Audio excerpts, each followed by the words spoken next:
இன்றைய தினம் இந்து மக்கள் கட்சியினுடைய வேட்பாளர்கள் திண்டுக்கல் சட்டமன்ற தொகுதி வேட்பாளர் செல்வராஜ் அவர்களை ஆதரித்தும், நத்தம் சட்டமன்ற தொகுதி வேட்பாளர் மலைக்கோட்டை வே செந்தில்குமார் அவர்களை ஆதரித்தும், செந்தில்வேல் அவர்களை ஆதரித்தும், அறிவாள் சின்னத்திலே செல்வராஜ் அவர்களுக்கு வாக்கு கோரியும், வைரம் சின்னத்திலே செந்தில்வேல் அவர்களுக்கு வாக்கு கோரியும் இந்த திண்டுக்கல் மாவட்டத்தில் இருக்கக்கூடிய அனைத்து தொகுதிகளிலும் இன்றைக்கு வீடு வீடாக பிரச்சாரம் செய்து கொண்டிருக்கிறோம். தமிழகம் முழுக்க 118க்கும் மேற்பட்ட இடங்களிலே இந்து மக்கள் கட்சி வேட்பாளர்கள் போட்டியிடுகிறார்கள்.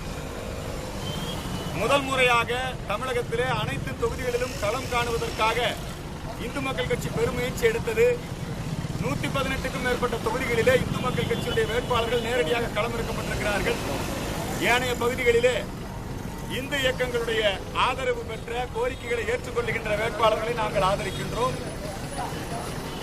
தேர்தல் கமிஷனானது இந்து மக்கள் கட்சியுடைய வேட்பாளர்களை ஒரு வாகன பிரச்சார அனுமதிக்கு கூட இழுத்தடித்து காலதாமதம் செய்து, சின்னங்களை ஒதுக்குவதிலே காலதாமதம் செய்து, எங்கள் கட்சியை அவர்கள் அங்கீகரிக்காமல், நாங்கள் கேட்ட சின்னங்களை ஒதுக்காமல் தேர்தல் கமிஷன் ஒருதலைபட்சமாக நடந்து கொள்கிறது.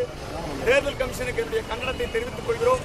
இதையும் மீறி வருகின்ற தேர்தலிலே இந்து மக்கள் கட்சி இந்த இந்துத்துவ அரசியல் புரட்சி களத்திலே வெற்றி பெறும். குறைந்தபட்சம் 10 தொகுதிகளிலாவது இந்து மக்கள் கட்சி வெற்றி பெறும். 2021 நாங்கள் ஆட்சியை பிடிக்கக்கூடிய அளவிற்கு இந்துத்துவ அரசியல் புரட்சி இங்கே ஏற்படும்.